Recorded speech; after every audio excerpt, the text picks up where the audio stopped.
Welcome back to the State of Love and Trust. It's episode 267, and this week we are talking about it. Matt Cameron has left Pearl Jam.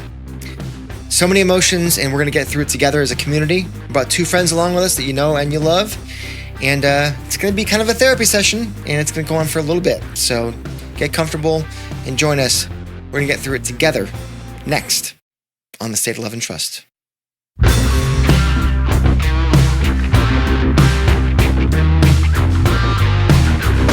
Hey, I'm Mike McCready from Pearl Jam. Hey kids, this is Mark Arm from Mudhoney. I'm Kevin Martin from Candlebox. Hi, I'm Dave Cruzen. I'm Tim Montana. Hey, I'm James Joseph from James and the Cold Gun. I am Matt Vaughn from Easy Street Records. This is Richard Stuberud. And this is the State of Love and Trust. The State of Love and Trust. The State of Love and Trust. Don't forget to rate, review, subscribe to the podcast wherever you listen. Feed the algorithm.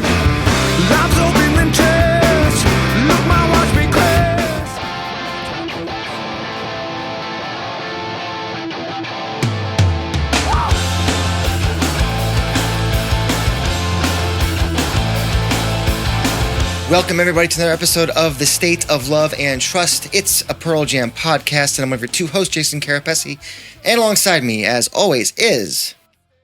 Paul Ghiglieri.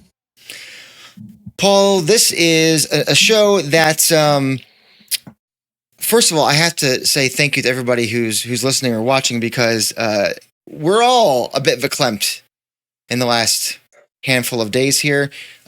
Full disclosure, cards on the table. We're recording this just over 48 hours after the news that Matt Cameron decided to step away from Pearl Jam.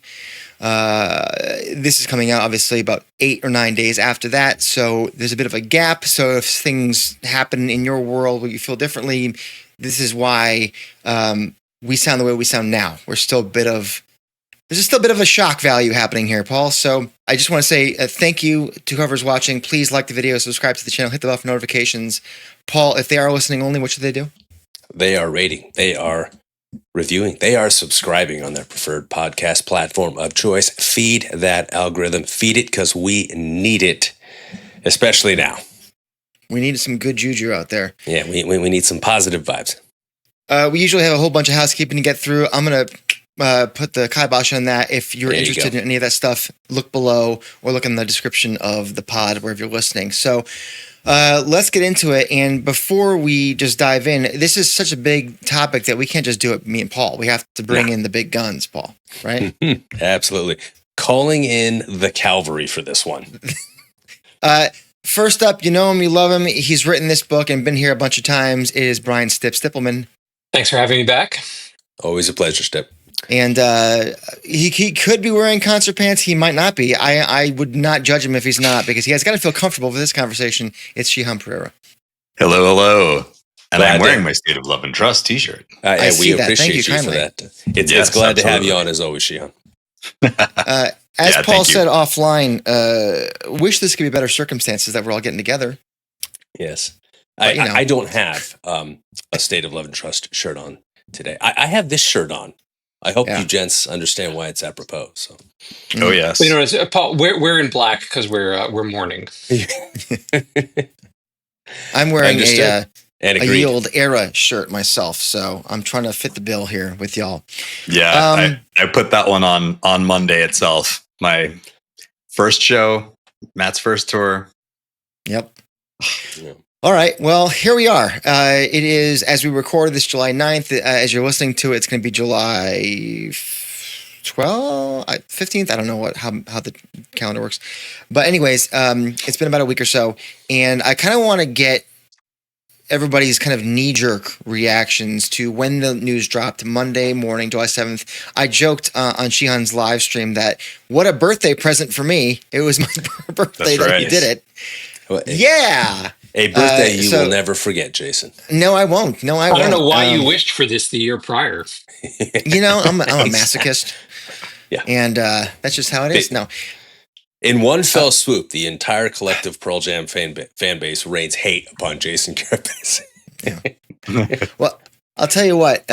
We have a lovely Discord community, and one of our patrons puts together every once in a while a fake magazine cover He calls it the Solot Times. Oh, nice. And he has like funny little like blurbs, and it was a picture of Matt on it, obviously, and the little like byline for it, because in People magazine is always like such and such, blah, blah, blah, blah. And there's always some cute little quote, or whatever. And his was, "Boy, that was a long 3 weeks."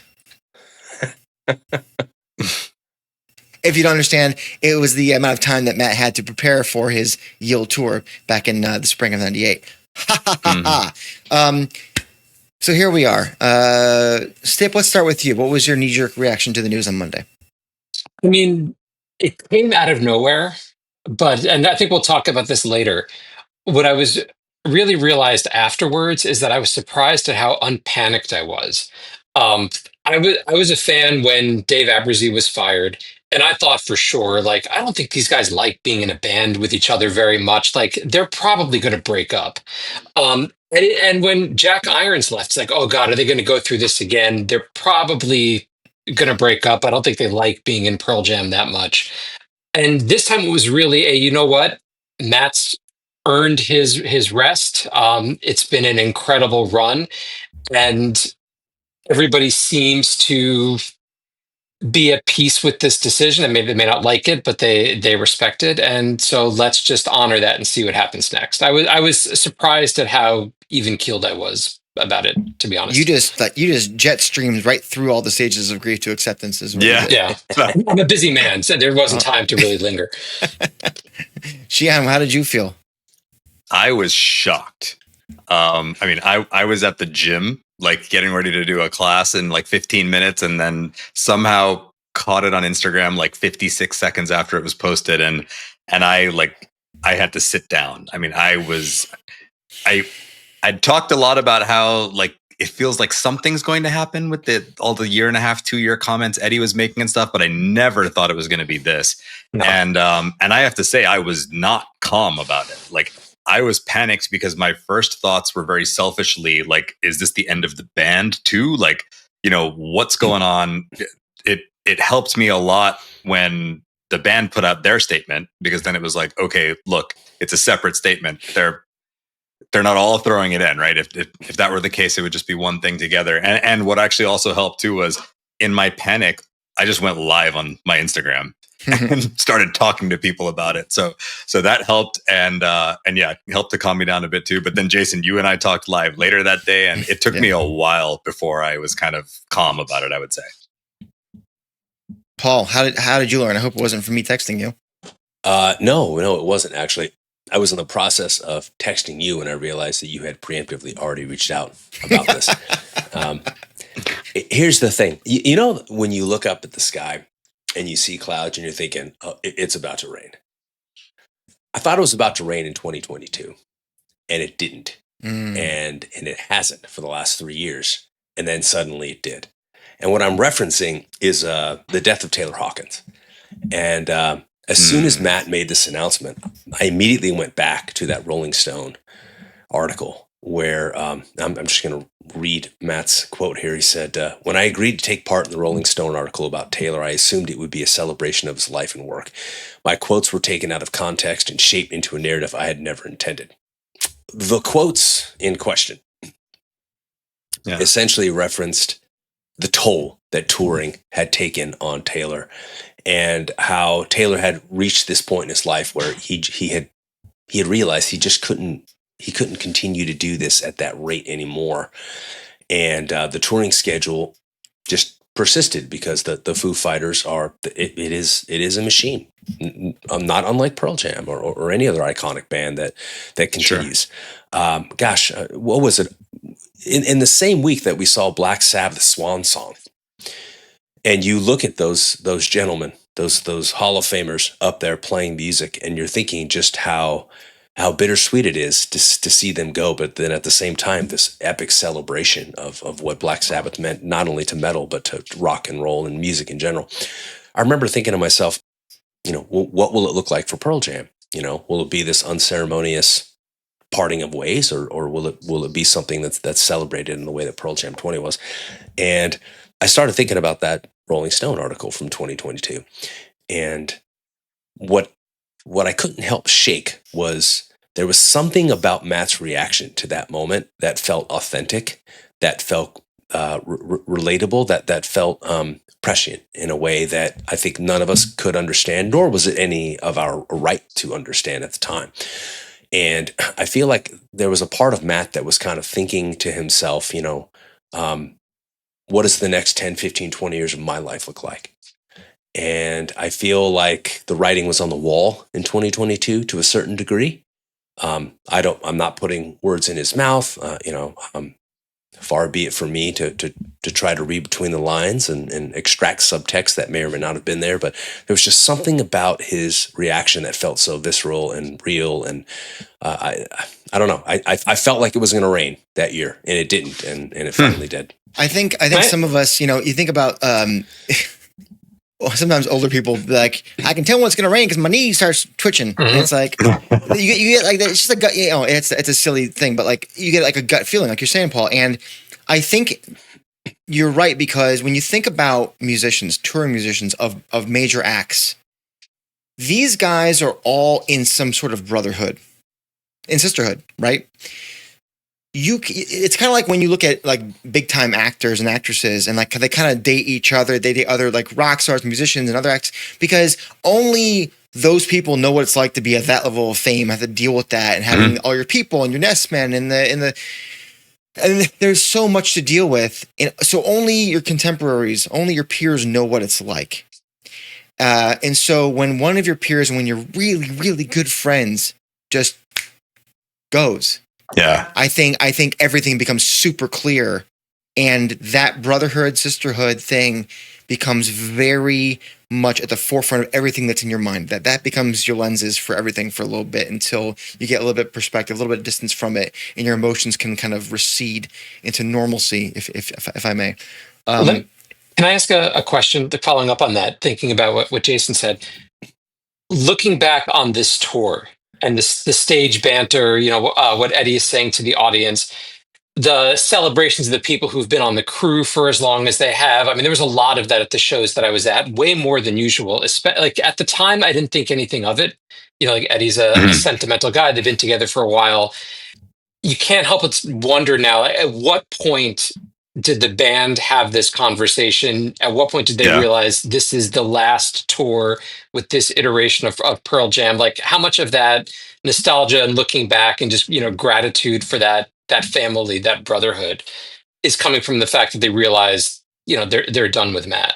Oh, I think you're dead on with that, Stip. I mean, without getting too specific, Jason and I have had conversations with folks, and there was a general feeling that Dark Matter could have been a sign, that there was something about that album and that tour that was there was a finality to it to a degree, and obviously, I mean, Pearl Jam persists, and the band at no point has released anything that said that it will not continue to persist. But certainly, there might have been some truths to that energy that you're talking about, Stip.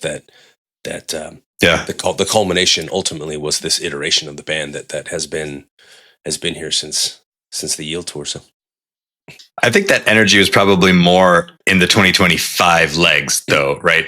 Because like the first thing that I thought was, and I completely agree, Paul, with what you said about 2022. Like, had this happened in 2022, I feel like it would have made a little bit more sense, because Dark Matter and the Dark Matter tour just breathed life into this band that I didn't think was possible again. And like the energy that they were playing with and the joy that they were playing with felt like it was like a restart, and we were just getting ready for the next 30 years. Like seriously, like that's where I was with it, honestly. And I went to 9 of the shows last year in 2024. I hit 4 this year, and yes, they were very different. Like there was a lot more sentimentality going on this year, and a lot more talking about the crew, as you said, Stip. So yeah, perhaps they knew this time around. And there's a lot of videos circulating and a lot of kind of reading the tea leaves and looking back saying, oh, we missed that. And like, now that all makes sense kind of thing. But I would have to think if we're talking about when it was that they knew, I'd have to say it was sometime in between like Australia and Florida. Oh, interesting. I mean, even last year there was, and I would say even before that, there has always been at least one moment of show where Ed's like, Matt Cameron, he's the engine, he's the blah, blah, blah. Of course. But it did feel a little bit more effusive, a little bit more pointed on this spring tour. And maybe that's hindsight. Maybe that's me looking too much into it. But I remember saying in our Discord and online, and to you guys probably in text, that like, man, Ed's really lathering Matt up here with the compliments. And not that he doesn't deserve them, of course, but like it just felt very thick. And on top of that, I have noticed for a long time, and the two examples that pop out to me are Matt's interview with Matt Pinfield, which was last year sometime, I forget exactly when, and his interview on Drumeo. And there's other spots in between, but these are the two ones that kind of stick up. And he always seems to mention Soundgarden as his band and Pearl Jam as a group that he's in. The band does this, they do this. Not we, they. And I always notice that. And I was like, why does he not feel like why does he not talk like he's a part of it? Because he is a part of it. It's been 27 years. I do want to hold up or read to you. If you guys, by the way, if you guys aren't aware of what the statements were, I want to read them real fast, put them on screen here for you. This is what Matt said. I'm sorry, this is what Matt said right here. After 27 fantastic years, I have taken my final steps down the drum riser for the mighty Pearl Jam. Much love and respect for Ed, Jeff, Mike, and Stone for inviting me into the band in 1998 and for giving me the opportunity of a lifetime, one filled with friendships, artistry, challenges, and laughter. I am forever grateful to the crew, staff, and fans the world over. It's been an incredible journey. More to follow. Thank you all from the bottom of my heart. Peace and love, Matt Cameron. And basically simultaneously, the band put out this statement on their Instagram. From being one of our first musical heroes in the band's Skin Yard and the mighty Soundgarden to playing on our first demos in 1990, Matt Cameron has been a singular and true powerhouse of a musician and drummer. He has propelled the last 27 years of Pearl Jam live shows and studio recordings. It was a deeply important chapter for our group, and we wish him well always. He will be deeply missed and is forever our friend in art and music. We love you, Matt. I think conspicuously, and obviously, as we were reading these things, we're all like, oh, what is up? Yeah. So you don't necessarily pick up on some of the syntax there. But when I read it, and my knee-jerk reaction was, oh, no. Come on, man. No. But quickly that turned into, okay, hold on. There's nothing in these messages that say the band is done. Okay. It's almost like a celebration of a chapter being over. And then I kind of got a little bit excited as to, okay, well, what does this mean? We already knew the band was taking time off. We knew that 2025, that was going to be, a desert, musical desert. 26, who knows?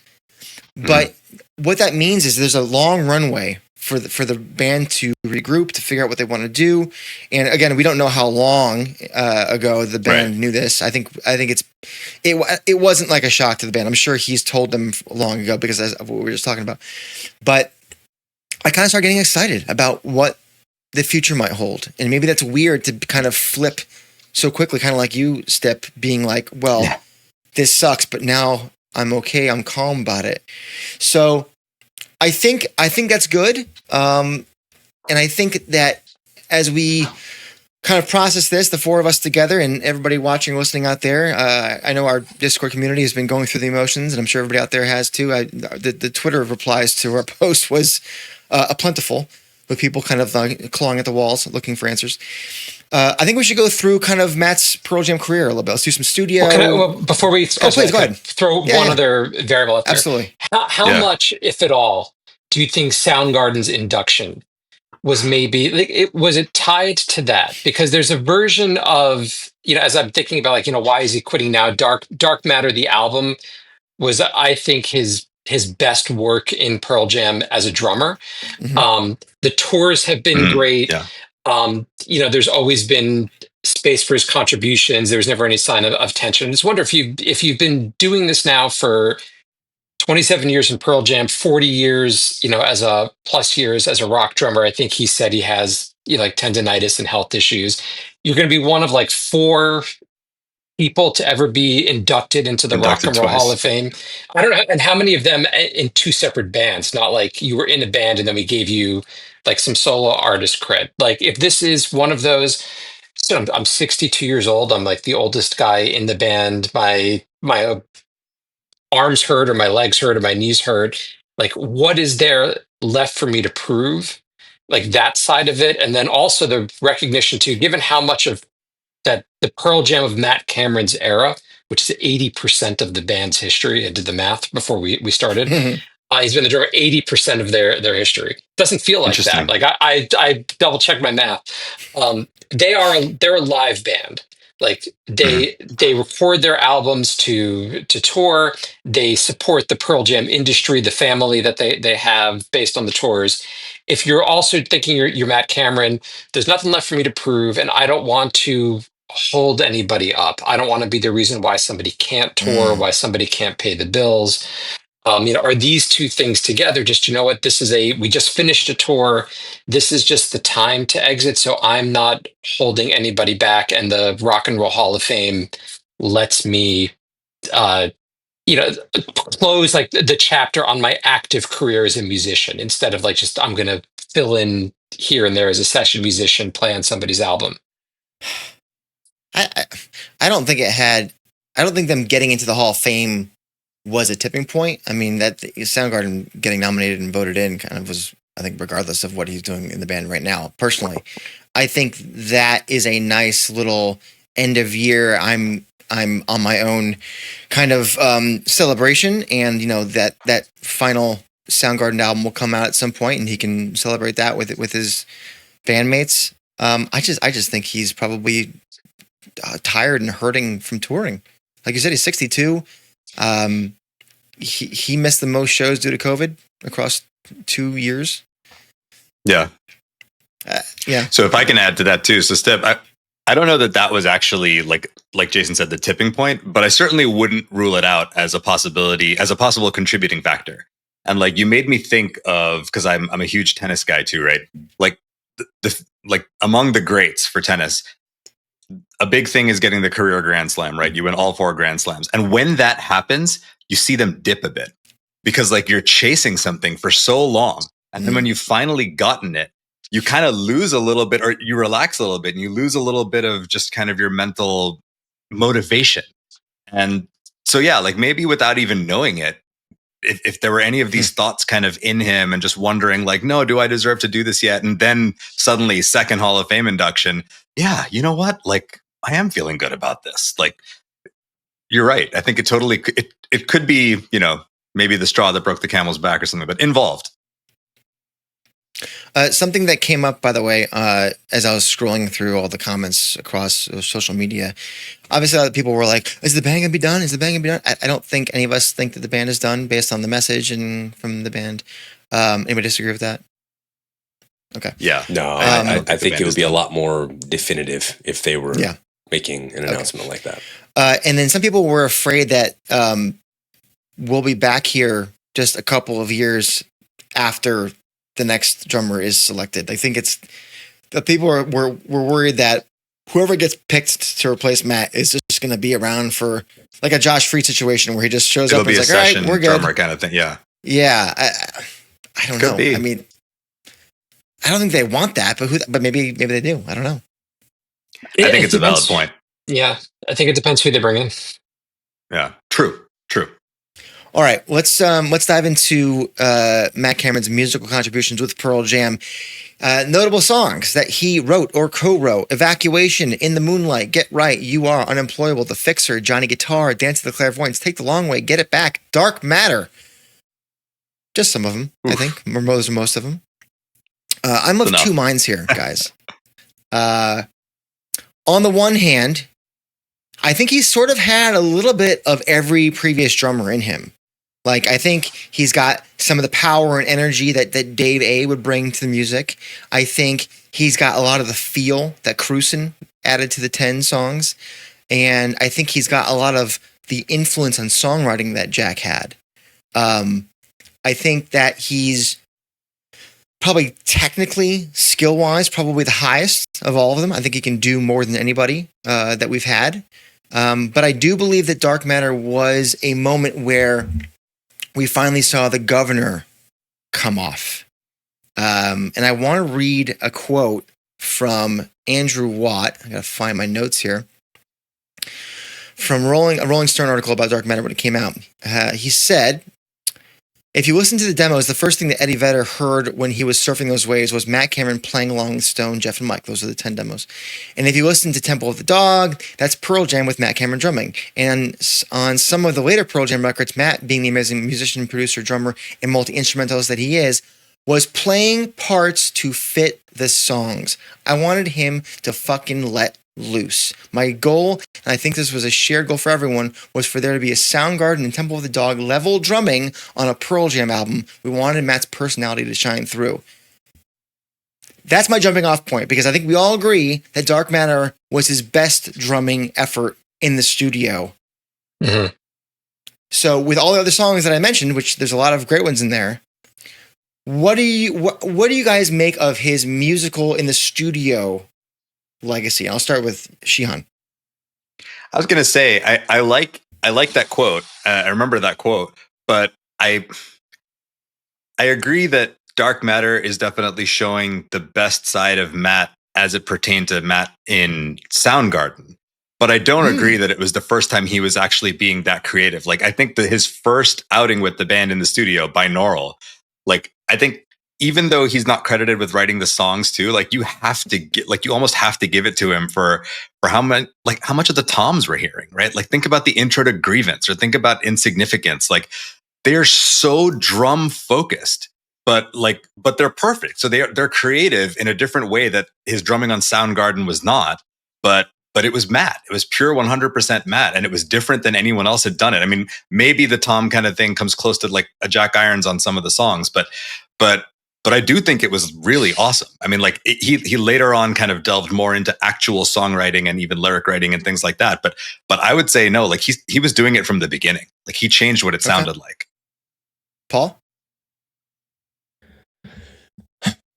I think what separates Matt from all the previous drummers, all of which made significant contributions to the band's legacy, is the fact that Matt Cameron challenged them to step out of their comfort zone.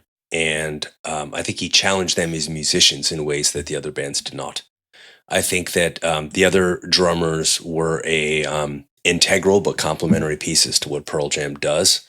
And that's the irony, is that based on some of the statements Matt has made, it's almost as though he views himself that way within the context of the band. But the reality is that when you think of songs like The Fixer or Dance of the Clairvoyants or You Are, there are ways that he challenged them to grow as musicians. There are things that Eddie Vedder says about Matt Cameron's music. I mean, you just go through the liner notes on some of those Lost Dogs tracks where he pays homage to him in ways that you only hear him speak of, like the greats that way, you know, the Pete Townsends, the Neil Youngs. And there was something, first of all, I mean, very, very truthful in what the band said about Matt being a musical hero to them as musicians.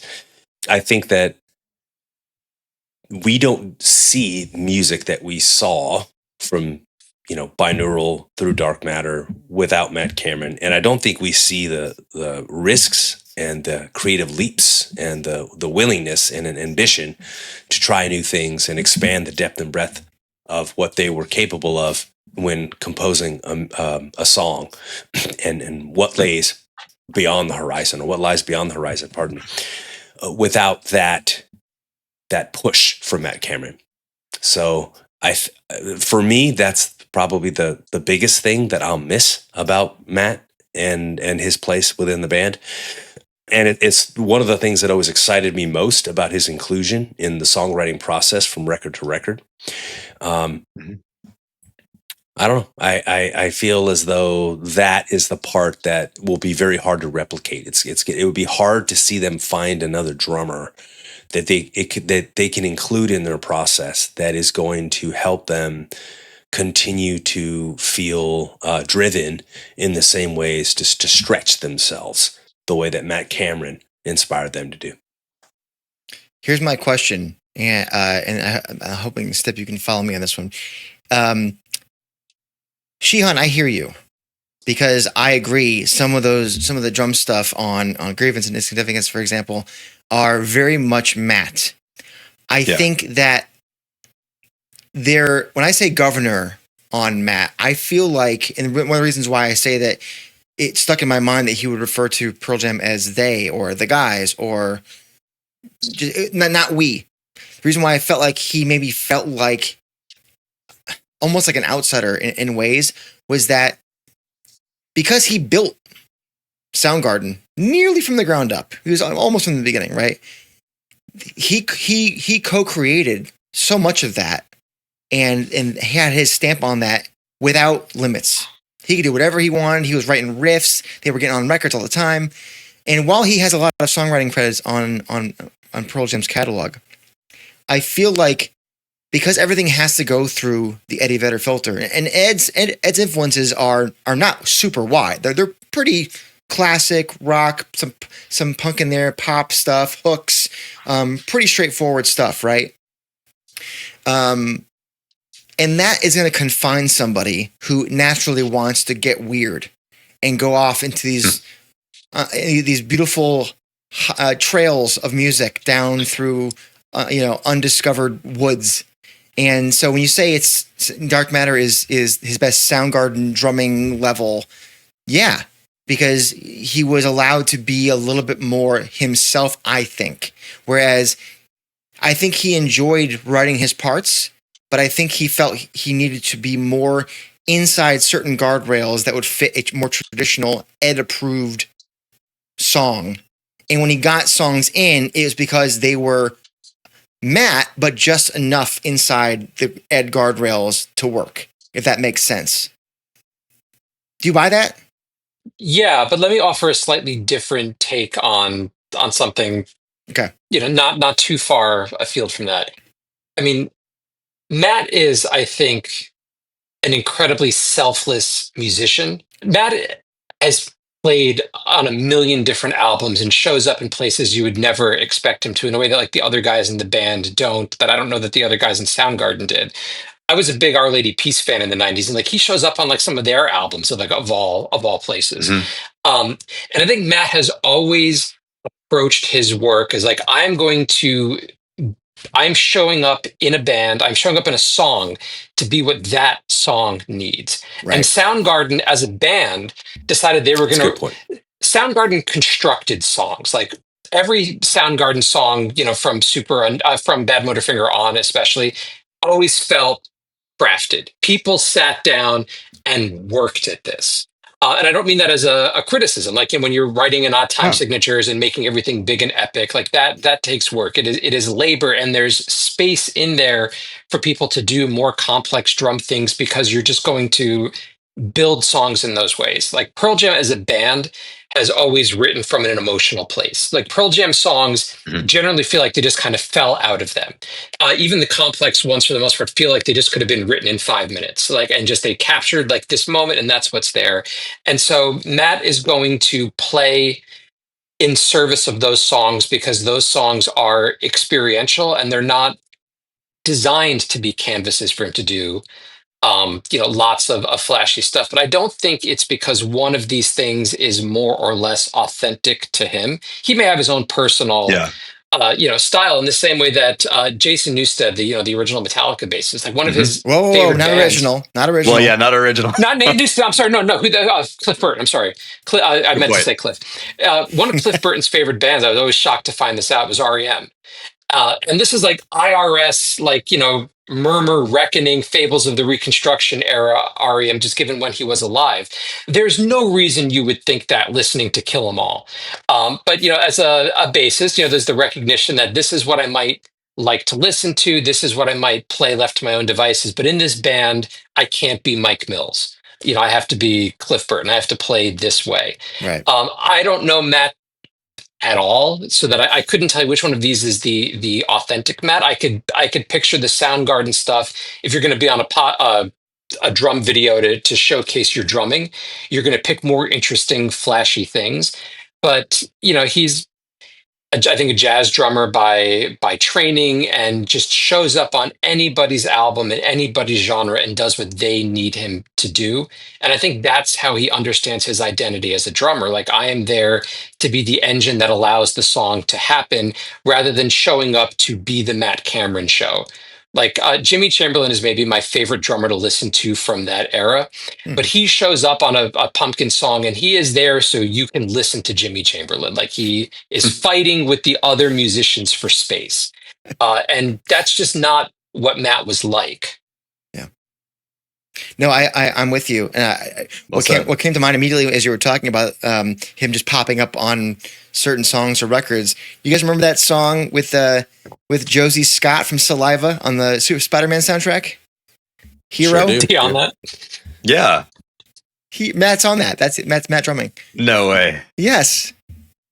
See, this is almost frustrating to me though, because like it makes me think that like, because we're talking about like, was he creatively challenged enough and anything, like was that any part of the frustration in his decision making or anything like that? And it's just kind of like, no, it can't be, because like he was able to just do all of this other stuff. Like they've all got their other side projects and anything like that. So this piece and Stip, you couldn't have said it better. Like he does what needs to be done for the song, right? Like he's there for the song. He's not there for himself.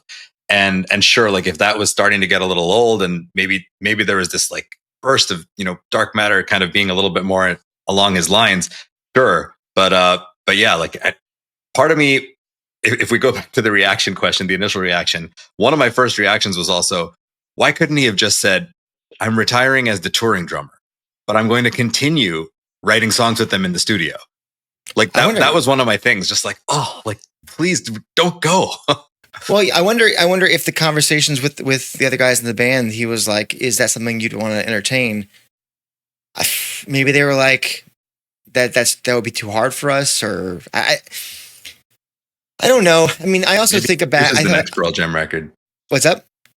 Maybe he produces the next Pearl Jam record. Maybe. One thing I always come back to as well is, when Soundgarden had come back and they had the first tour in 2012, I think they had their own tour and they also toured with Nine Inch Nails. I remember I saw them on their own at the Forum and then I saw them with Nine Inch Nails at the Bowl. Actually, me and Paul went to that show. Nine Inch Nails and Soundgarden at the Bowl. Sure did. And then they did some stuff here and there. I remember in 2014, Matt was booked on the Lightning Bolt tour, and so Matt Chamberlain filled in for him on the Soundgarden tour that was happening almost at the same time. And then the Hall of Fame comes around, and Soundgarden's still doing stuff. And we heard murmurs of a new record being kind of under the blah blah blah. And could he keep it up? Could he keep up two bands at the same time that are so?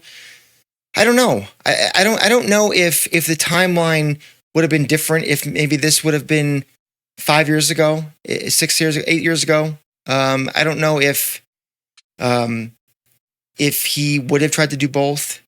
There's so many what ifs. There's so many question marks, because if he's saying that it's hard for him to tour the way that a band like Pearl Jam tours, then how could he do it for two bands? And so maybe we're just lucky that we got him for 2 extra records and 2 extra tours. I don't know. Definitely. I always think about that too. Well, he did it too in 2013. I think it was where Soundgarden's tour finished, and that like 2 days later he joined Pearl Jam on the road to begin another like a Pearl Jam tour. And there was even a case where on the night off of Pearl Jam shows, he went and played like Hyde Park with Soundgarden and came right back. And like Eddie even said it, I think at one of the festivals, where he was like, Matt Cameron has collectively played to like 200,000 people in the last 3 days.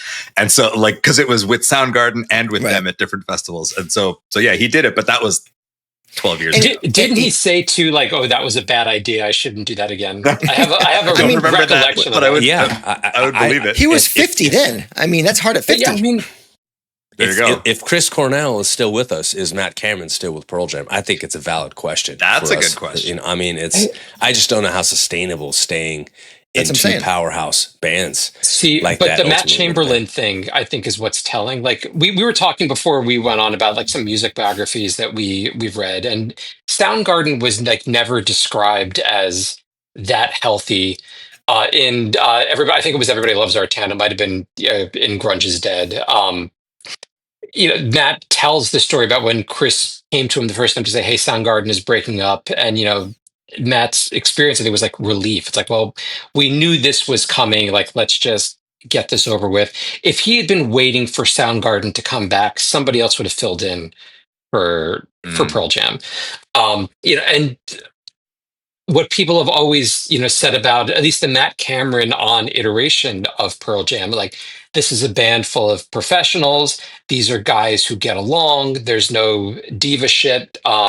They're just fun people to do music with. And if you're 50, you want to get back into a potentially emotionally unhealthy or difficult relationship and give that up. I mean, I think that's what he was saying when Matt Chamberlain filled in for Soundgarden rather than Pearl Jam doing a tour or somebody else filling in for Matt. Yeah, and we've interesting naturally dovetailed into the live legacy of Matt now, and I think as we've all seen many shows over the last 27 years, it's weird to think about. We all listen to these bootlegs, and you'll listen to a bootleg with Jack on it, or Dave Rapazis, and Matt, of course. And to think that what Dave A meant to the band coming in to relieve Matt Chamberlain, but really Dave Cruz, and that allowed them to go full supernova, if not go into the stratosphere, right? Yes. And then Absolutely. Jack was able to steady the ship, get them back on solid ground, and allow them to go off in a new direction in a healthy way. And then Matt comes along, stabilizes the ship, and for 27 years has been that engine. And it's weird because you almost take it for granted to think about the different eras of the band since he came in, and the darkness of Binaural and Riot Act, and then the angsty retort of Avocado, and the seemingly upbeat relieves nature of Backspacer, and the maybe the humility and the reverence in Lightning Bolt. It's and now we're back into the dark times again. To think that one drummer has gone through all those different periods, and propelled them musically, night in, night out, is it's wild to me. Maybe that's not wild to anybody else listening, but I think it's wild. I'm going to ask this question for a reason. How many shows have you guys seen, just real quick, roughly, Pearl Jam shows? I'm at about 30. I want to say 36, something like that. I'm at 39. Yeah, I'm but 38 with Matt drumming. That's what I was going to, and that's where I was going with this. Like, I 29 of mine were with Matt drumming. We've got, between the four of us, well over 100 shows, and maybe two that were not with Matt Cameron. Yeah, like it's true. Like he's. I don't know. Did any of you guys listen to the Bandsplain episodes when they talked about Pearl Jam? Mm-mm. I've heard they did, though. You guys are better, but I like her as a host. It wasn't for somebody who knows a lot. It wasn't as insightful as maybe I was hoping for. But one of the points that the guest made, the host is great, but which I thought was really interesting. Like, Pearl Jam has kind of had two Rock and Roll Hall of Fame worthy careers. That it just happened to be the same band that had these two separate careers. And one is the explosive supernova, 10 to Vitalogy era, the no code yield period of the band. As much as fans love it, that's not why Pearl Jam is in the Hall of Fame. That's not why people remember them. That was initially for those first three records. But since then, for the Matt Cameron era, for those 27 years, for the hundreds of shows, that's the band that became legendary as a night in, night out, live phenomenon. That's when you have the 30-song set list where they're never repeating themselves night in, night out. That's when you've got we're releasing 72 bootlegs from a tour and people are fucking buying them. And like 10 albums are showing up in the top 200 at the same time. That's the part that's endured. Like, Pearl Jam turned into the Grateful Dead of their era, the world's biggest cult band. Like, that in and of itself is also a Rock and Roll Hall of Fame worthy career. Maybe not first ballot, but the kind of thing that gets in there eventually. That's like that live element, I think, even more than the studio stuff, like, is Matt's is Matt's legacy. All of our experience with what Pearl Jam means as a live band, the fact that Pearl Jam radio exists, that they have their own Sirius station, that people can be fans and never listen to studio albums, that is entirely because of the Matt Cameron era. That's a great point. That's a great point. That is a great I point. love the analogy to the Dead, because I feel like I've had this conversation a lot with people where they ask, do you consider Pearl Jam a jam band? And I can never actually definitively say yes or no. And like, it's because I also don't define jam band as, like songs go on for 12 minutes, right?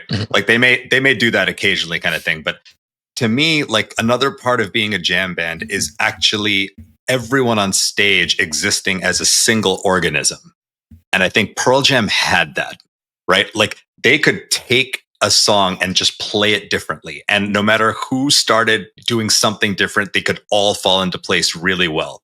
And that organism is something I'm going to mourn the most about the end of this era, right? Like Matt was part of that. And it could have been anyone. It's not that it had to be Matt, like, but it was Matt. Yeah. And in terms of like, you were talking earlier about, will we be here in the next few years? Like whoever joins, will it be a couple tours before they've left and they need to go out and find someone again? Like, I don't know that we're ever going to get to the point with another drummer that we got to with Matt, for that kind of organism on stage. Well, 27 years. I mean, to that point, Pearl Jam was, I think, organically different as a band on the road than they were in the studio, or that they are in the studio. And I think the Grateful Dead comparison, because I've heard that comparison made over the years, and I think it has less to do with the jamming quality of the Grateful Dead, and it has more to do with the road culture of the band. Community, sure. Yeah, the community, and without question, there's not another band of this generation that encapsulates that and embodies that in ways that Pearl Jam does. I think you guys are making such fantastic points when it comes to, what is Matt's legacy for a band. I mean, there's just levels of consistency, and this goes back to something that Jason said as well, levels of consistency and continuity over these different periods of time that were rife with trial and tribulation, and growth and changes and men going through their periods of their life where they're starting families and they're approaching middle age, and Matt Cameron was there as an anchor through all of that and growing with them. And I think that in no small way, I think a lot of Pearl Jam's longevity can be attributed in ways to the presence of Matt Cameron. Stip, you talked about him, doing what the song requires. He has also done what the band requires. Absolutely. He has been able to stretch out his drumsticks and show off the ability that made Soundgarden so great when they jam out on Porch or Rearview Mirror or any number of songs. How about the 2006 tour when he was basically drum soloing after McCready in Even Flow to get us back into the song? One of the reasons why I love the 06 tour is because every night is a new drum solo from Cameron to get us back into Even Flow.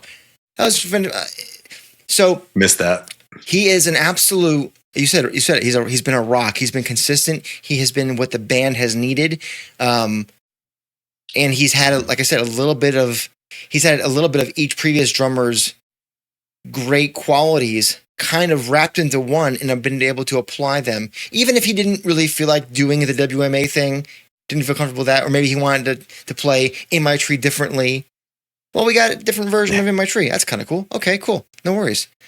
He was able to keep them fresh when they needed to be freshened up, and he was able to stay in the pocket when the band needed to stay in the pocket. That's the kind of servant, especially in the live setting, where, as you said, that's a Hall of Fame career right there. Their live catalog over the last 25 years, since the bootlegs especially, that is really astounding when you step back and reflect. We all look at these shows and we go, oh yeah, Matt Cameron's amazing. Of course he is.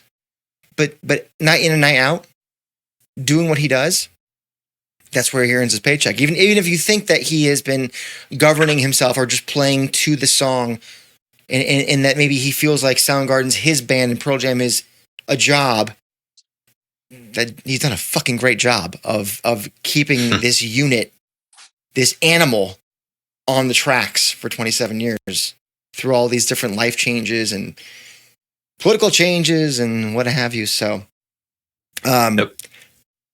let's, I guess, move into, what do I have here? Overall, Matt's overall Pearl Jam legacy. I kind of started saying it there at the end, but machine, a consistent machine.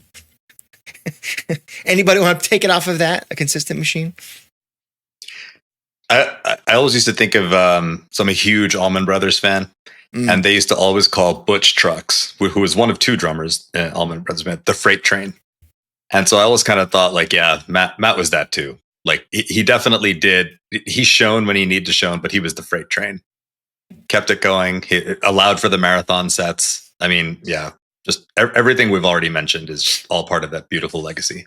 I mean, I would co-sign everything that was just said. It's hard to zero in on just one thing. I mean, in part because the Avocado to Dark Matter run is my second favorite period of the band, like musically, in terms of like the studio albums. Like I love that evolution. He's been a part, and maybe not necessarily the songs he was the primary writer on, but he's been a part of a huge chunk of my favorite Pearl Jam songs, and the ones that frankly I still go back to and listen to the most. He defines what my Pearl Jam live experience is. But if I was going to pick one thing, I don't think Pearl Jam is here in 2025 if not for Matt Cameron. I think he made them enjoy being in a band. I think he anchored what turned into eventually supernatural playing chemistry. You know, like that's the thing. I think a point you made earlier. Like, I don't know how that gets replaced, because that just takes time and trust and talent. That's hard to get back. But I think the fact that, you know, that Dark Matter exists, that Gigaton exists, that we still all got to go see them, you know, on this tour, like that didn't happen without Matt. I don't know that Matt needs to be there for that still to happen, because I just think they're in a much better, healthier place. But he got them there. I think in the end, he's the one who I think really saved the band. You know, people say that about Neil Young, they say that about Jack Irons, but Matt Cameron is why they endured. Absolutely. Paul, you got anything before we? Not much more to add on what I've already said, and what Stip and Sheehan just contributed is a tough act to follow there. So, to use Stip's word, I co-sign on all of that. Let's kind of look ahead a little bit. I know I was talking earlier about my knee-jerk reaction was sad, and then like, well, hold on, what could be next? Because I try. My wife always says that I'm negative. Do you guys think I'm negative? It's okay. You can be honest. Does your wife listen to the podcast? It's okay if she does. I look at myself as a realist. Maybe that's just negative. But I don't know. But I try to consciously flip that and consciously look at things a little bit more optimistically if I can. If I think I'm being maybe too negative. And so when I felt bad, my knee-jerk reaction with my own self-inwards therapy brain, whatever, was like, hold on, what are the goods? What good comes out of this? You know, hey, we have time. We have unlimited time now. There's nothing coming up that's all of a sudden that, oh my God, what's going to happen with that thing?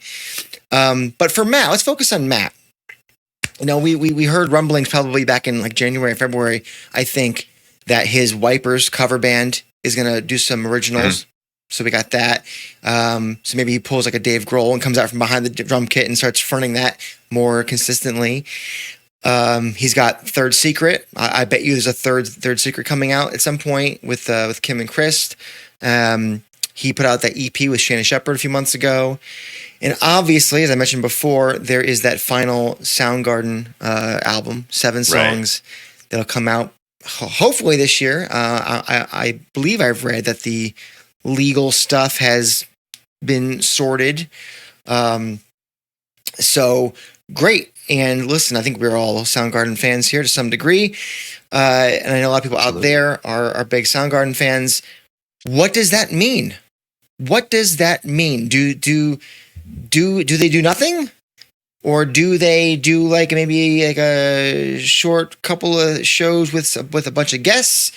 Do they go full Alice in Chains or SDP and just find somebody and just add a new chapter?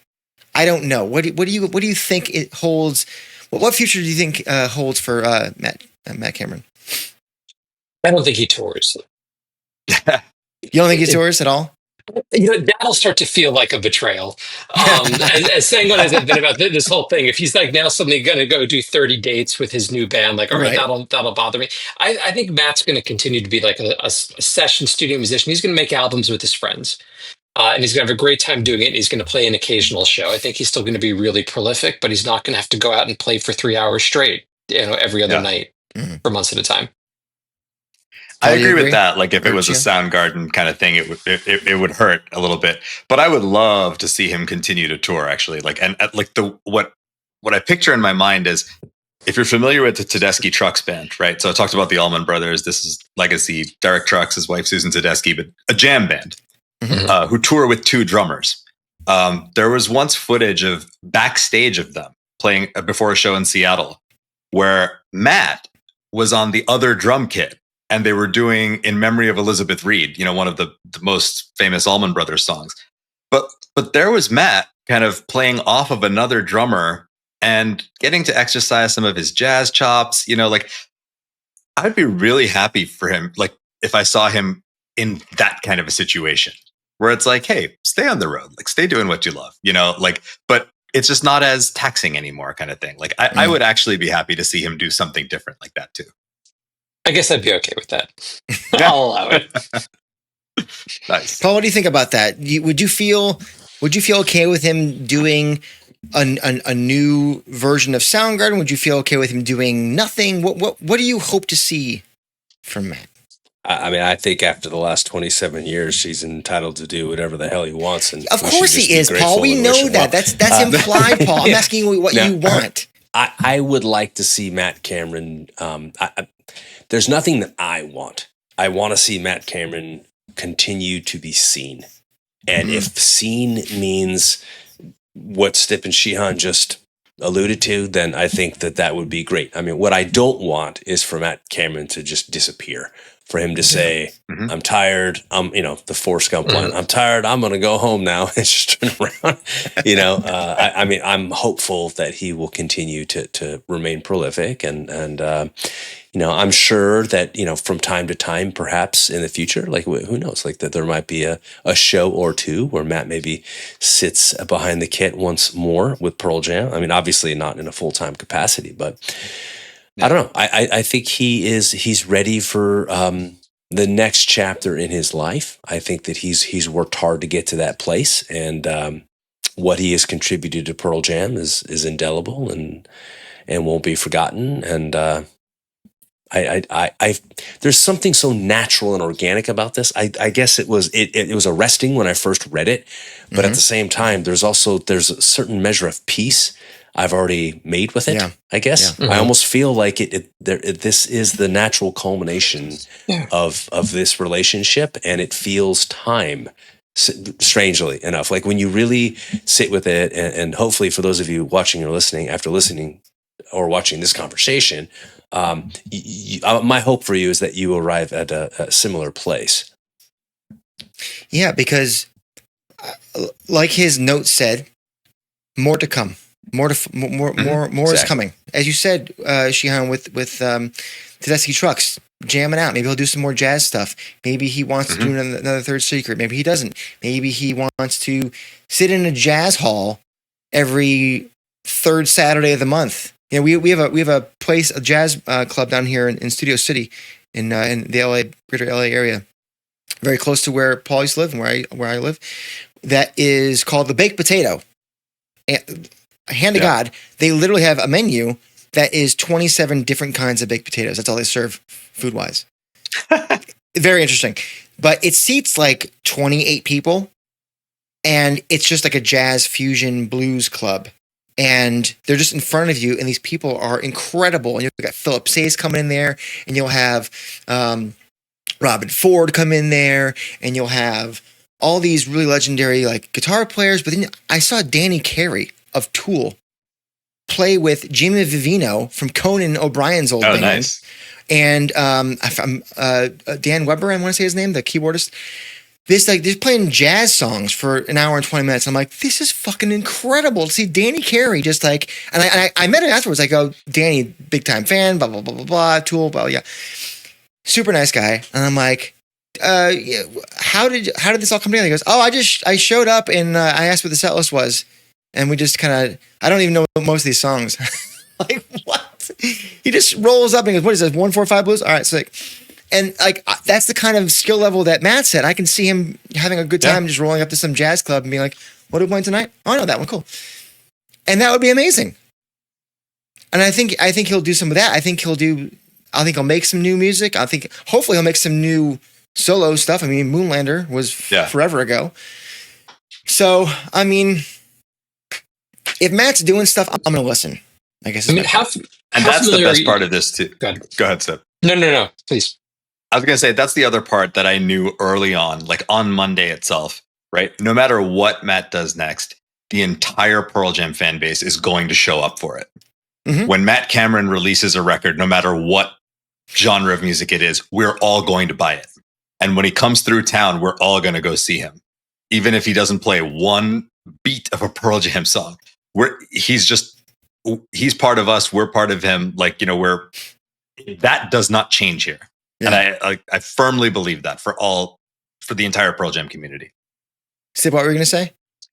Peter Buck, I think, is the template for this from REM. Like when REM broke, when they didn't even break up, they retired. They're like, you know what, we are out of things to say. We don't want to do this anymore. And if we put out an REM album, people expect us to tour. Millions of people are going to judge it. Like there's a lot of pressure that's around that. And so Michael Stipe is doing his photography. I don't know what Mike Mills is up to. Peter Buck is in a million bands. He's constantly playing music. The pressure's off. Right. People get excited, like, oh wow, I got to go watch Peter Buck play guitar without the weight that comes with like, is this whatever you just did as good as your REM legacy, which it couldn't possibly be. And he's living his best life and having a great time just being able to make music without pressure because he was Peter Buck and he founded REM and he had nothing left to prove. And I think that's probably where Matt Cameron is right now. I hope Matt Cameron's watch has ended. Yes, exactly. What else? What else? Do we want him to do more? Of course we do. Do we need him to? No. What else can he do? How many albums we got? 7 with him? Probably a lot. Yeah. And now we await for whose watch to begin. Whose watch begins? So great segue, Paul. Paul, as everybody knows, Paul's segues are why we're here. Not this kind of segue. The that kind of segue. If you're just listening and you can't see it, I just want everybody to know how effortless that was. Like Paul did not break a sweat. No. He's not breathing hard. That just gently rolled out. Well, let's see. I've been combing through the internet, and I've assembled a list of names that people have mentioned that could be the next Pearl Jam drummer. Some of them I think are probably pretty quick, nah, and some are like, maybe. I'm gonna say a name, and you're gonna give me either like a sentence or two, or like a yep or a nope or whatever you want, and then we'll move on to the next person, and then we'll kind of like make our choices of what we think might happen. So, let's start with some of the obvious ones. Dave A. I mean, it's a lock. I'd bet my house on it. It will be announced for the next 2 weeks, without question. Well, considering he put out on Facebook that's not going to happen, it's not going to happen. Well, that's misdirection, Jason. So, everybody out there, the amount of comments that I've seen are just insane. We're telling you. I'm firmly on the not going to happen train. I also don't want it to happen because that's we had those albums and they were phenomenal, and you're just going to expect that again, and there's no way that it could be delivered, especially just understanding how music happens now as an adult and the relational elements of it. Like this would just disappoint everybody. Listen, if you really need like 15 extra splash cymbals and Sleeping by Myself, this is not the band for you anymore. Okay? It's not going to happen. It's not going to happen. I'm sorry. Let's leave it there. How about masterful with the splash cymbals, but yeah. Oh, absolutely. Not going to happen here. But trying to listen to Dave play some of the later stuff is, I don't know how that would work. Anyways, how about Dave Krusen? Anybody? I mean, I think it's more plausible than Dave A, but I don't know. I mean, is that what Dave wants in his life right now? I don't know. I don't know. I mean, I think it would have to be a happy marriage and reconciliation of wants and needs for the band and for Dave to kind of come back together and say, yeah, this is a nice bookend to how we started. Yes. I fear, I mean, and I agree with you, Paul, like it feels like more plausible than many of the others, because he seems to be around a lot. But I fear that a tour with Dave Krusen on would be a victory lap, and it would be kind of, this is it. This is how we close shop. That's a good point. I also think that, and listen, Dave's a friend of the show. We love Dave. Great guy. I don't know that he is mentally or physically healthy enough to do a tour of that magnitude, of a Pearl Jam magnitude. That's what I get. We've talked to Dave, talked to people around Dave. We love Dave. I just don't know that he's in the state that's something that he could do at the level that Pearl Jam requires now. I don't know. There's question marks for me in that capacity. Even as 2025 with 2.5 hours, nights off in between still. Yeah. That's my opinion. That's my opinion. Not that and to your point, if that were the case, it would feel like at any moment this could be the thing, the last show. That's and that's the danger with going back to anyone. Actually, I think. Yeah, that exactly. It feels like almost like stunt casting.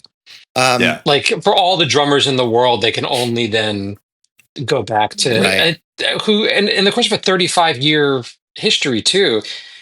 And they had a musical relationship with him for 3 months.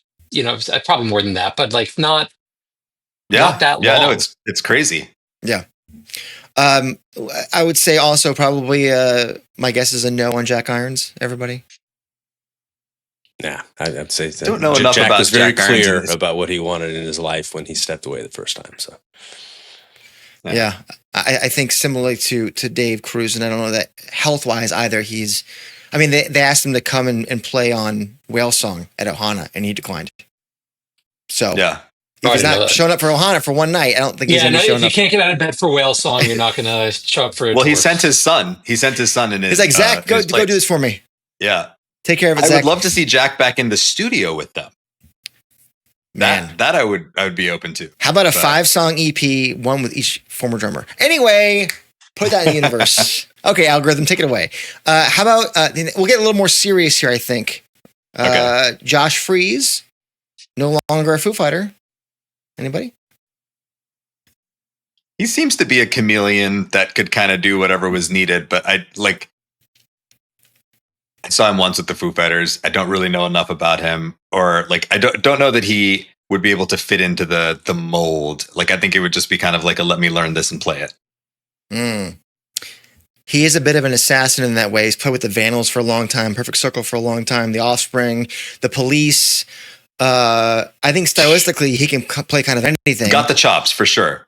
100% has the chops. I mean, I saw him with Foo Fighters too, and he was banging the shit out of those drums. So for anybody who was looking for a Dave A substitute from a power standpoint, maybe that's the right choice. True. True. Listen, Stone knows him. He's on Loose Groove Records as a solo artist.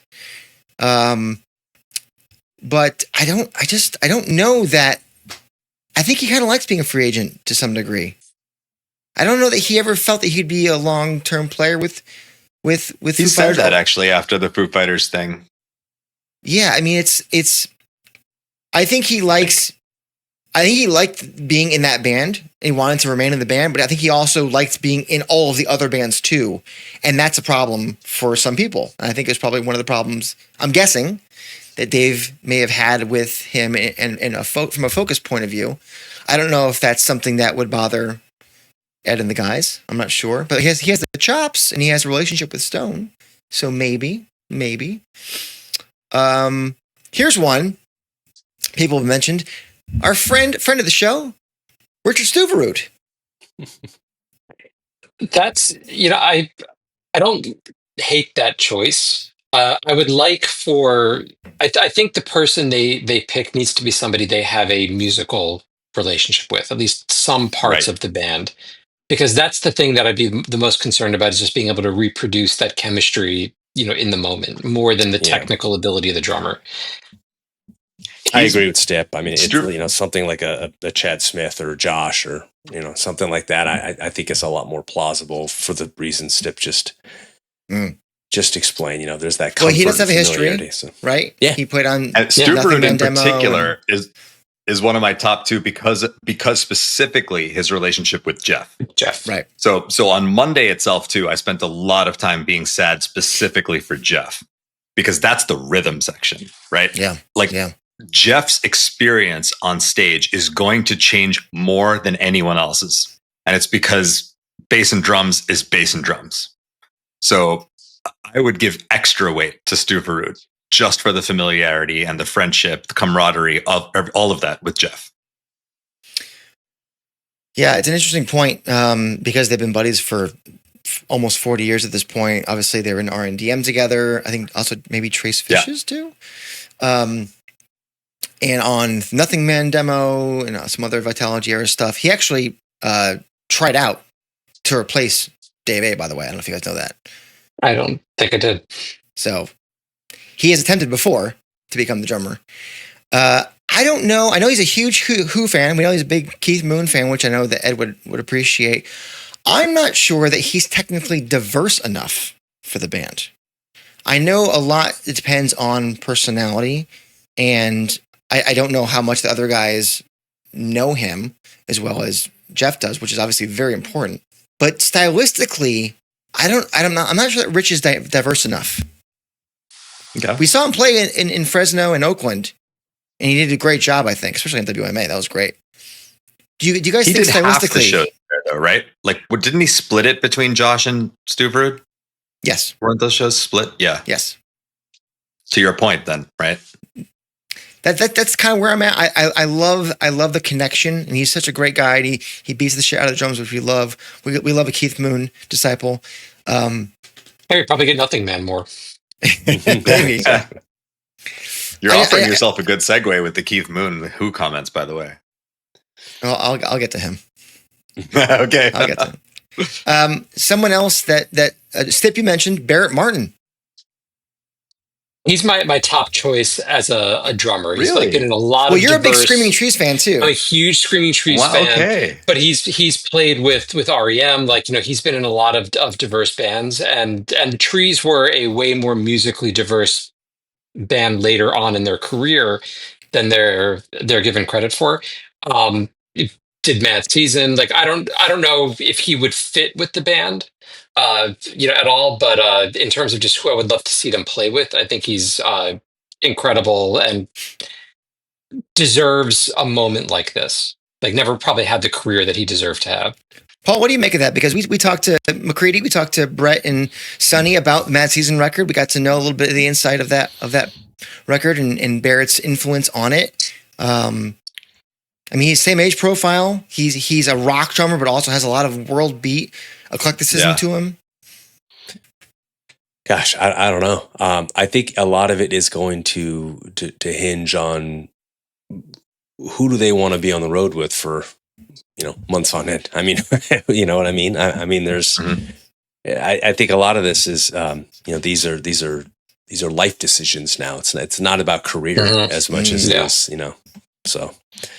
I could see compelling arguments for a whole host of drummers, and honestly, I like the fact that I can't put my finger on any one of them. I think that it's true. It's compelling in a way that leaves a little bit of suspense, in the same way that every time a new Pearl Jam record comes out, and we hear certain waves coming through with anticipation, and a great example of this would be folks talking about Waiting for Stevie, shades of singles era Pearl Jam. It's like, what could this be? I'm excited that the band is going to have an opportunity to continue to grow and evolve yet again. I think that that freshness is what allows them to sustain themselves. So musically, I trust the band to make the right choice. So Paul I'm not is opposed. diplomatic as ever. You'll have to see. This is one of those situations where Paul is our no one will be able musical. to play this episode back a year from now and call him out on anything he said. Paul is the musical UN ambassador for this group here. Right. I need to mention a name that I don't think really has a shot, but someone floated a really fun bunch of coincidences in the podcast Instagram DMs that I have to read, and that is about Zach Starkey. And this person, his name is Brian. He said, "Hear my crazy conspiracy out. Zach Starkey got fired by The Who. Matt Cameron announced he's leaving Pearl Jam on Ringo's 85th birthday and ended his letter with peace and love, which is Ringo's message. Ed was Zach's best man when he got married. And he says that he was at Ringo's birthday event in LA on Monday, the 7th, and couldn't stop thinking about the timing of the announcement. Might be way off, but you never know. I think it's a lot of fun coincidences, but I don't see Zach Starkey becoming the new Pearl Jam drummer. Does anybody disagree with me? He's my second. Like when I said, Stupid, really? it was either Stupid or Zach Starkey. Yeah. And so maybe not for the band dynamic, because I think Zach Starkey is just an ultimate rock star. And he's fantastic live. He definitely has the stamina. He definitely has the chops. Mm-hmm. I've seen him multiple times with The Who. I saw him with Oasis when he was Oasis drummer. I mean, he can literally do all of it. He could hang with these guys and he could hang with the crowds, and it would be great. He's also obviously got that very, very close relationship with Eddie. So right. in this case, it's going to rely on, just he's got such a great relationship with Eddie, even if it's not as great with the other guys. That might hold a lot of weight or something, but I could totally see that happening. And I could see it being a really, really energetic, fun tour. Do I think it would be sustainable beyond like 4 to 5 years? Couple tours? Probably not. But I think it would be fun. Okay. I wasn't really giving it serious thought, but I love your response there, because now I kind of am a little bit. I mean, listen, if there's 60 and you're saying 4 to 5 years, 65, 66, 67, I think if there's another tipping point where it's like, okay, now we go more of a Stones route where like it's going to be the same set list. It's going to be kind of, like things like that. Yeah. I think Starkey could be the ingredient to like a really crazy last hurrah. Like no more new music, just everything we've already got, just jam out. I think he'd be a great fit. Well, you mentioned how close Zach is to Ed. Here's somebody else that's very close to Ed, and I believe you mentioned him earlier, Paul, and that was Chad Smith. Plays in the Earthlings band for Ed, and he'll be a part of Ed's not yet announced solo tour this fall, which I think most of us think is coming.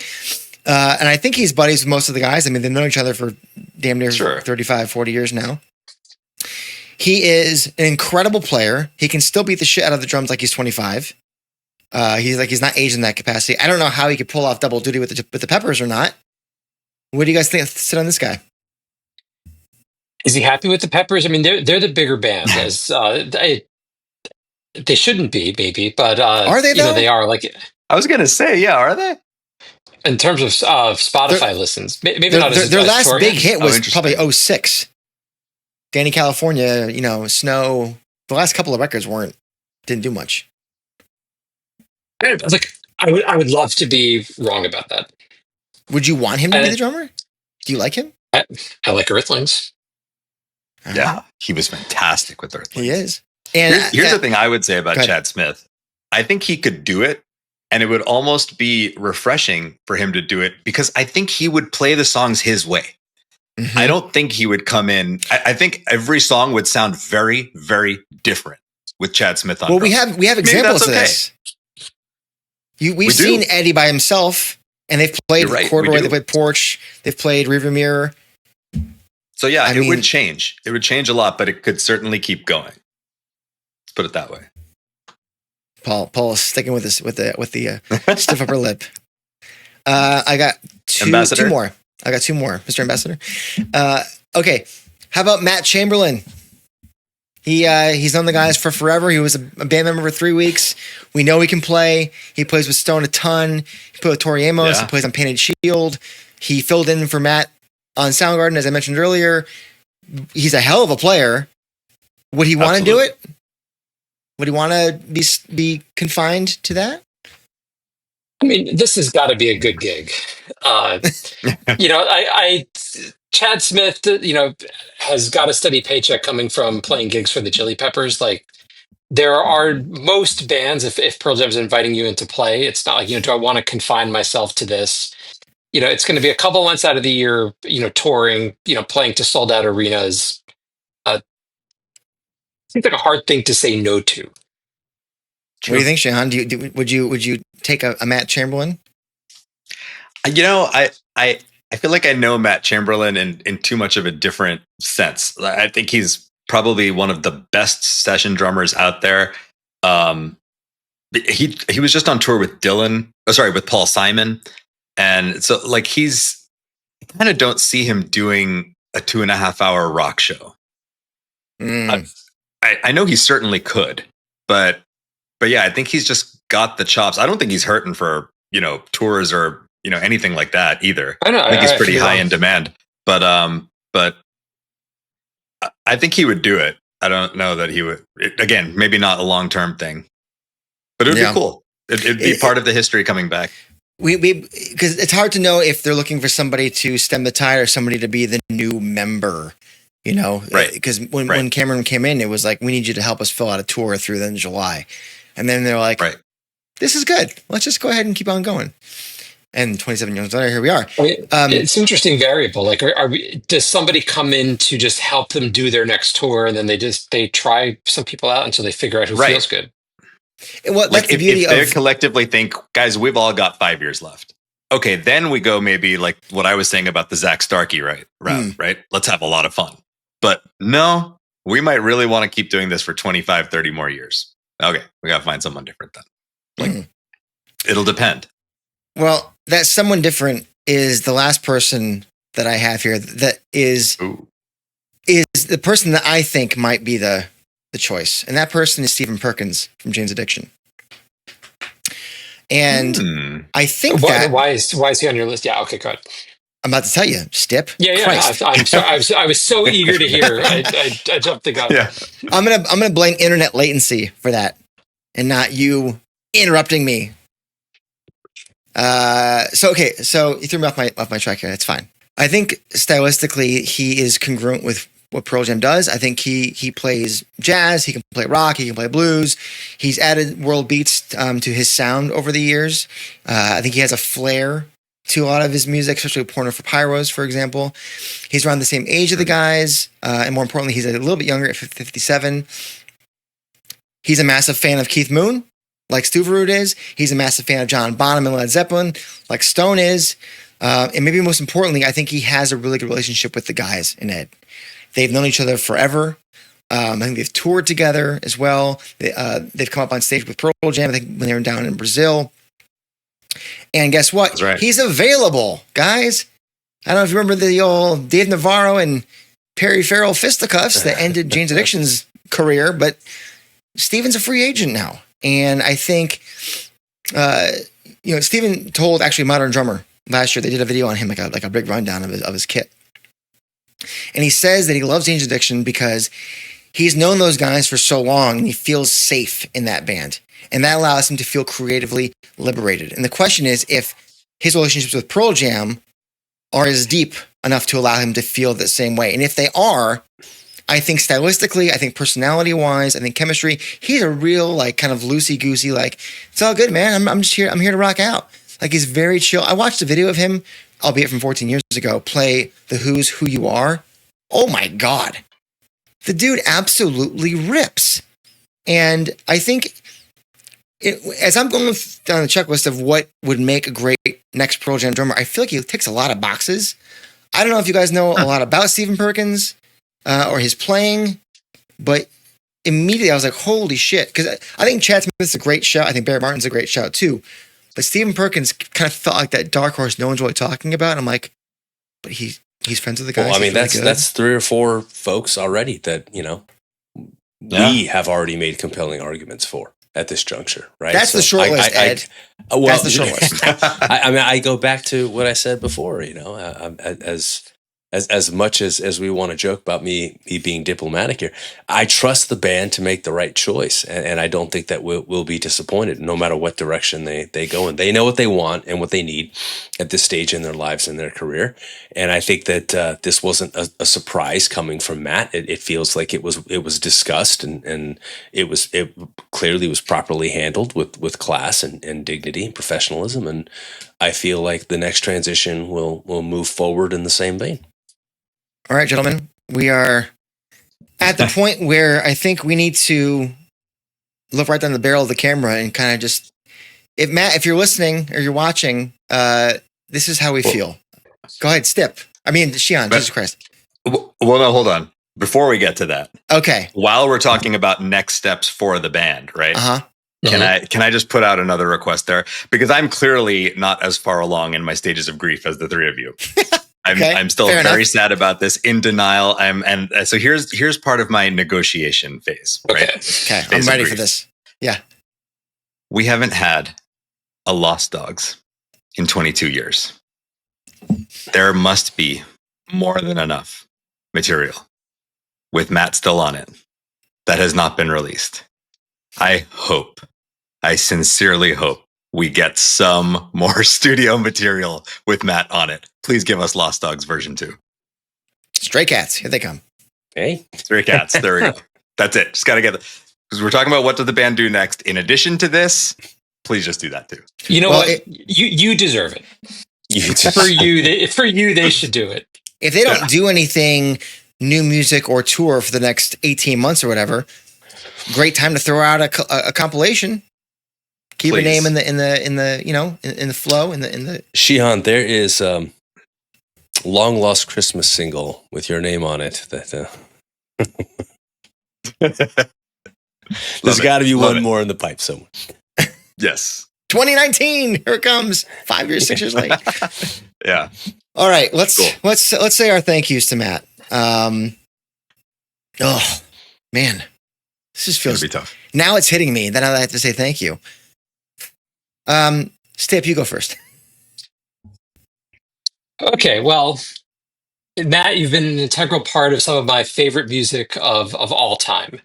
But I think more importantly, thanks to you, I got to grow up and grow older with a band that means more to me than a small handful of people in my life.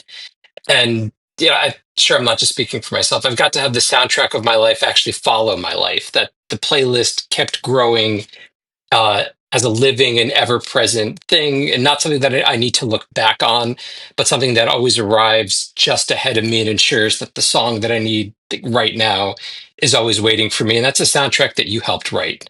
This doesn't happen without you. Pearl Jam doesn't endure without you. And while Pearl Jam has had a few drummers, you are unquestionably the most important in that history. And so in the face of all of that, thank you feels hollow. Thank you is probably not enough, but it's what I have. So thank you, Matt Cameron, for everything. All right, Sheehan, what do you got? My gosh. Matt.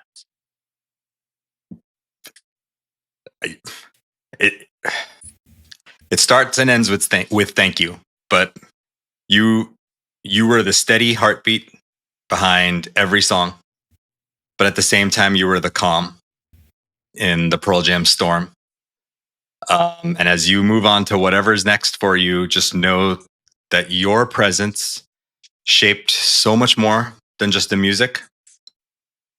It held the band and thereby the entire Pearl Jam community together for all of this time. And we will never forget that. Wish you absolutely the best, and may your days be long till kingdom come. Well done. Well done. we have to obviously end with Paul because you don't want to leave this show with my taste in your mouth. So let me go ahead and give you my thoughts here real quick. You're too modest. Before Paul headlines. It's hard to sum up 27 years of appreciation in just a few sentences. This was my first Pearl Jam concert tee at my first show. It's the same one. It's 27 years old. I got it in September of 1998 in Hartford. And I have never, as we said before, I've never seen a Pearl Jam show without Matt Cameron, without you. And I've listened to bootlegs with Dave and Jack plenty of times. And I hold those really dear to my heart. And they always felt like history too, though. Like part of the band's legacy that didn't really include me. The part of the band's legacy that does include me includes you, features you. So Matt Cameron has been my Pearl Jam drummer since I've been really a fan. I've been a fan since but really. And you've been steady and relentless and the metronome to my personal soundtrack for nearly 3 decades. And I feel like I've probably taken you for granted. And as you know, these coming weeks and months pass, it'll probably sink in further and feel shitty and then okay and then shitty again. It'll be a roller coaster and we'll just get on with it and it's life. But I want to say this, friend of the show, K-Rock's Nicole Alvarez, she was texting me and Sheehan yesterday. I didn't know she knew Sheehan, but that's amazing. And she said that 2025 is the year of the snake and that the world seems to be shedding its skin. And now it seems so is Pearl Jam. I mean, that's pretty on point. And that doesn't mean that the snake is dead, by the way. This snake is on to the next chapter. This is not a funeral. Matt's leaving the band, and the band is shedding their skin for the next chapter. So I say, thank you, Matt, for all this time, and bring it on. Well said. Honestly, I'm speechless. No, you're not. No, far less by the announcement, which, as I said, I kind of felt like there were a few droplets falling from the sky back in 2022, but far more so just from the very eloquent and heartfelt words that you 3 gentlemen just shared. And I'm actually disappointed that you left this to me to finish because I don't think I can hold a candle to what you guys have already said. So I'll keep it brief and simple here. Matt Cameron, first of all, thank you for being there at the very, very beginning to plant the seeds for a band that we for being there to help plant the seeds, I should say, for a band that we would come to love on a scale that is unfathomable, I think, for a lot of folks who just listen to music casually.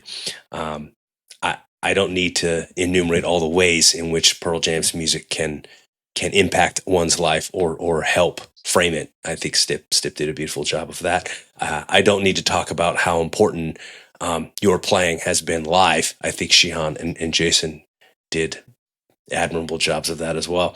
I think that what I'm most thankful for is your presence in the beginning to help plant the seeds for this band and then re-emerging many years later to help redefine that band. And what I'm most grateful for is the way that you help push your bandmates to be the best versions of themselves and to push the boundaries and the limits of what they were capable of creatively. I think you help them realize competencies and capacities that they didn't know existed within themselves. And I think that is why they look to you as the hero that you have been and will always be to all of them. So I'm very, very grateful for that. I thank you for Dance of the Clairvoyants, and I thank you for the reaction that you made Jason have to Dance of the Clairvoyants. I'm grateful for I'm grateful for all those contributions that are so uniquely yours, and I appreciate and adore and love everything you've meant to this band and to the greater Pearl Jam community, and wherever you're headed to next is well deserved, and I wish you well. I'll tell you what, with Matt Cameron, I'm glad we took the long way with him. Hey, look at you. Mm-hmm. Sorry. I'm sorry. Yeah. I had to drop that. There it is, everybody. Probably the longest episode of the year. And for good reason, because we have a lot to say about this guy who is been a pillar of, I said he's the metronome of my personal soundtrack. And I don't know what Pearl Jam is without him from a conscious point of view, because, Sheehan and I saw him the same tour, probably a handful of days apart for a show. That's when the journey really began. I had the 10 CD when I was 10. But like the journey really begins when you go to a live show. Everybody out there knows that the real journey is the live experience. And it's been Matt. And now I don't have Matt. I don't know what to do. What do I do with my hands? I don't know. Anyways, I know everybody out there is experiencing and feeling a lot of different things. I hope this helped in some way. Maybe come back to it if you're feeling down in a couple of months. But our lines are always open. Stip's DMs are always open. Sheehan's DMs are always open. Paul doesn't know what a DM is, but he will gladly take your mail. Tag him in the Discord. He might show up 5 minutes later. You don't know. You don't know with Paul. He's an enigma wrapped in a riddle, wrapped in a paradox. I'm everywhere because I have no life. But send us your thoughts and your feelings. No judgment here. We're all in the same family. So thank you for joining us on this ride this evening, today, whenever you're listening or watching. And thank you, Sheehan, for being a part of this with us. Thank you, Sheehan. Thank you. Stip, as always, thank you. Thank you. Many thanks, Stip. And everybody out there, you know what to do.